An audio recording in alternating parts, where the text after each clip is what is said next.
Ini ganteng juga sih.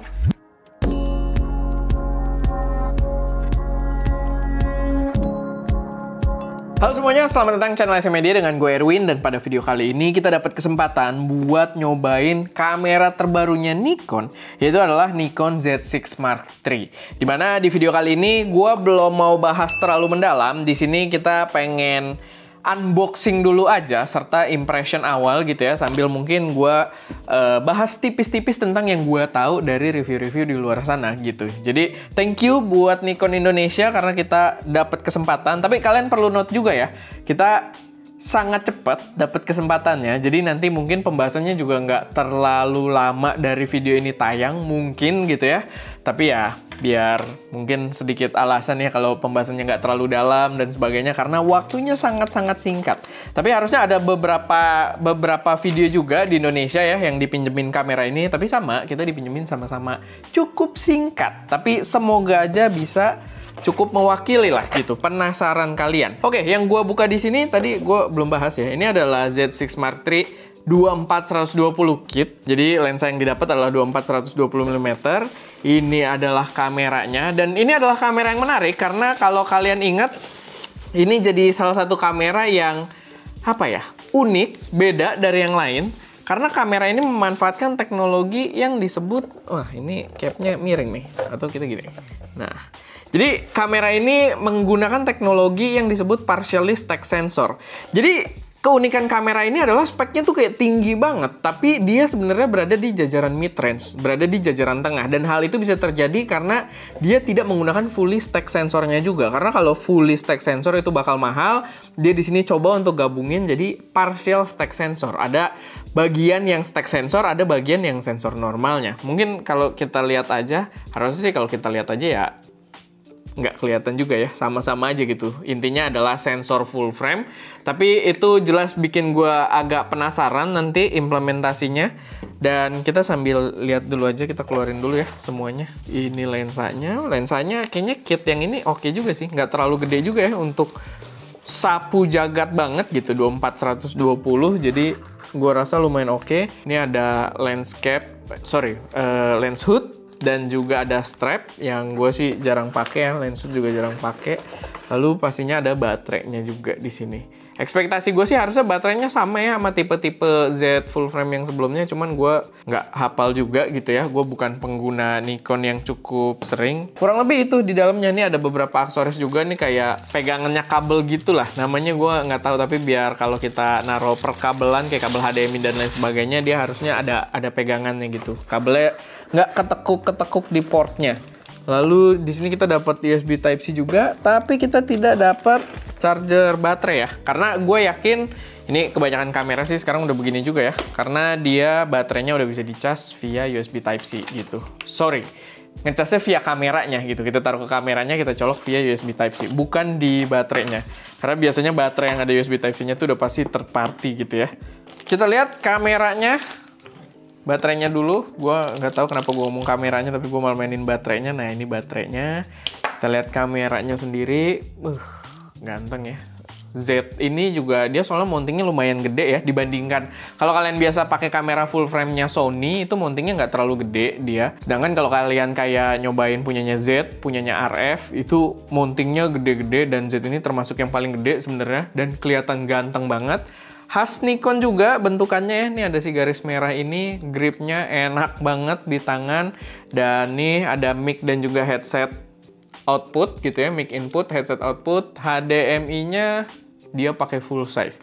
Jadi ini lumayan gila sih, karena untuk ukuran kamera yang berada di level mid range, speknya juga gila banget. Jadi yang pengen gue coba banget adalah tadi, pertama partially stack sensornya, karena dia harusnya bisa memberikan readout yang lebih cepat. Kita buat burst harusnya tetap bisa menghasilkan gambar yang mungkin minim distorsi. Kalau kita kayak ngambil kecepatan tinggi gitu ya, kayak sport fotografi, atau mungkin kita birding yang burungnya lagi terbang, mungkin itu bakal aman pakai ini. Tapi ya kita belum coba, ekspektasi doang. Sama yang gue pengen coba banget adalah format videonya yang dibawa di kamera ini itu ada dua format RAW video. Dia bawa NRAW dan dia bawa ProRes RAW. Jadi ini adalah kamera mid-range yang bener-bener gila banget. Sama itu ya, karena dia partially stack sensor tadi, gue sih penasaran soal dynamic range-nya. Karena dynamic range Nikon itu kalau kita kayak foto di kondisi yang agak underexpose aja, itu biasanya buat kita balikin lagi file RAW-nya di Lightroom dan semacamnya gitu ya. Di software editing itu masih kuat banget. Jadi gue kepo banget apakah di sini bakal sama atau enggak. Karena gue ada baca beberapa artikel dan beberapa pembahasan yang bilang kalau dari segi dynamic range dia agak turun dibandingkan predecessor-nya. Apa sih bahasanya? Pokoknya sebelumnya gitu ya, Z6 Mark II gitu. Jadi ini agak turun dibandingkan si Z6 Mark II dari segi dynamic range. Tapi nanti kita bakal coba dan apakah sesignifikan itu? Karena biasanya kan itu berdasarkan lab test yang bener-bener ini juga ya, bener-bener pakai angka banget gitu ya, dynamic range-nya, pakai graph banget jelasinnya. Sedangkan kalau di real use-nya mungkin nggak akan terlalu berasa. Mungkin ya, tapi nanti kita bakal coba. Oke, kita coba nyalain kali ya. Oke, dia udah nyala dan ini udah dipakai karena kita tidak ada setup pas nyalain gitu ya. Oh ya, dia ada layar ini juga di atasnya yang always on display gitu.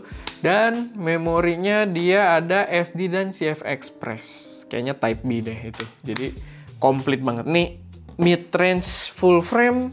Gue nggak tahu kalau kalian tahu yang mungkin bisa jadi lawan dia, boleh taruh di kolom komentar gitu ya. Dan kalau mungkin kalian tertarik buat diadu, mungkin next time.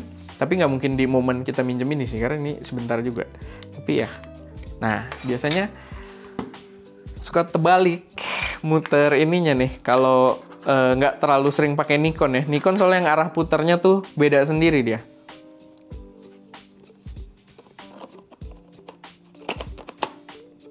Nah, ini ganteng juga sih. Kita sih udah ada beberapa ya lensa-lensa Nikon yang bisa kita pakai gitu ya, tapi bukan native-nya mereka. Ada lensa dari Viltrox yang mungkin bisa jadi opsi budget kalian juga. Ya menurut gue lumayan menarik lah buat kita tes nanti. Jadi secara sistem sebenarnya udah cukup reliable juga, pilihan lensanya juga udah gokil-gokil. Dan ya ini gue udah agak lama ya. Walaupun kita ada ini sebenarnya, ada si Z30 kan, cuma gue agak jarang pakai. Tapi ya itu. Overall impression oke banget, terasa profesional. Maksudnya tanpa lensa pun tadi bobot kameranya sendiri tuh rasanya profesional gitu ya. Kayak apa ya, jajaran mid range itu kayak ada kelasnya juga gitu. Mid yang emang buat kita yang baru nyobain sama mid yang udah mulai nyerempet high spec. Nah ini yang berasa nyerempet profesional gitu ya, nyerempet high spec. Karena ini emang high spec juga, jadi ya gua rasa bakal jadi kamera yang seru banget buat kita cobain. Tapi ya paling itu aja sih sedikit buat pembahasan di impressionnya dulu kali ini. Semoga bisa jadi hiburan aja buat kalian. Dan jangan lupa buat subscribe, tungguin video pembahasannya. Karena gue yakin ini bakal jadi kamera yang seru banget. Tuh, lensanya 24-120 ya. Oke, kita belum pernah pakai lensa ini. Tapi ya, itulah kenapa gue jadi ngomong lagi ya. Tapi ya, itu. Silahkan ditunggu video pembahasan kita. Dan jangan lupa untuk berkarya.